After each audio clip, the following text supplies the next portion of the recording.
সব জল্পনা কল্পনার অবসান ঘটিয়ে কাল দুপুরে দেশে ফিরছেন বিএনপির ভারপ্রাপ্ত চেয়ারম্যান তারেক রহমান। তার প্রত্যাবর্তন ঘিরে উদ্বেলিত নেতাকর্মীরা। তারেক রহমানকে স্বাগত জানাতে সংবর্ধনা মঞ্চ তৈরির কাজ শেষ পর্যায়ে। মঞ্চস্থল পূর্বাচলের ৩০০ ফিটে ইতোমধ্যেই ঢল নেমেছে নেতাকর্মীদের। এলাকা জুড়ে বইছে উৎসবের আমেজ। পিতার আদেশে আগামীর রাষ্ট্র পরিচালনায় ভূমিকা রাখবেন তারেক রহমান, এমন প্রত্যাশা জানান নেতাকর্মীরা। এ বিষয়ে আরও জানাচ্ছেন নাহিদ সিরাজি নিম্মি। দীর্ঘ ১৭ বছর লন্ডনে নির্বাসিত জীবনযাপন করেছেন বিএনপির ভারপ্রাপ্ত চেয়ারম্যান তারেক রহমান। তার দেশে ফেরায় ছিল নানান বাধা আর জল্পনা কল্পনা। সবকিছু উপেক্ষা করে অবশেষে দেশে ফিরছেন তারেক রহমান। আর তাকে স্বাগত জানাতে স্লোগানে মুখর রাজধানীর ৩০০ ফিটে তৈরি সংবর্ধনা মঞ্চ। বিশ্বরোড থেকে পূর্বাচলমুখী ৩০০ ফিট সড়কের একটি অংশে তৈরি হয়েছে মঞ্চ। ৪৮ ফুট দীর্ঘ, ৩৬ ফুট প্রশস্ত ও ভূমি থেকে ৮ ফুট উঁচুতে তৈরি এ মঞ্চের সকল প্রস্তুতি শেষ হবে বুধবার রাতের মধ্যেই।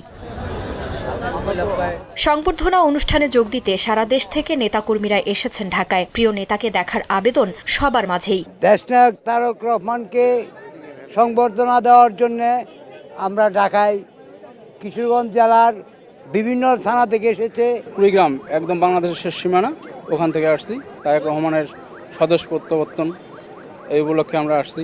আমি নেতাকে এক নজর দেখার জন্য সেই 2 দিন আগ থেকেই এখানে এসেছি। পিতা জিয়াউর রহমানের আদর্শে ভবিষ্যতে দেশ পরিচালনা করবেন তারেক, এমন প্রত্যাশা জানান নেতাকর্মীরা। আমি জিয়াউর রহমানের প্রথম থেকেই দল করি। তার কাছে আমরা প্রত্যাশা যে জিয়াউর রহমান যেভাবে যে সঠিক রাজনীতি থেকে করছে, তার সেই যেন তার ছেলে তারেক রহমানের কাছে আমাদের সেই প্রত্যাশাই। আগামী দিনের রাষ্ট্রনায়ক, আগামী দিনের আমাদের সম্ভাব্য প্রাইম মিনিস্টার শহীদ রাষ্ট্রপতি জিয়াউর রহমানের আদর্শে যেন উনি দেশ পরিচালনা করেন।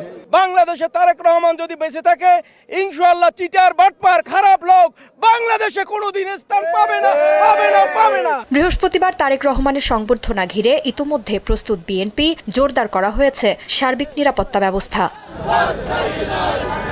নাহিদ সিরাজি নিম্মি, মোহনা সংবাদ, ঢাকা।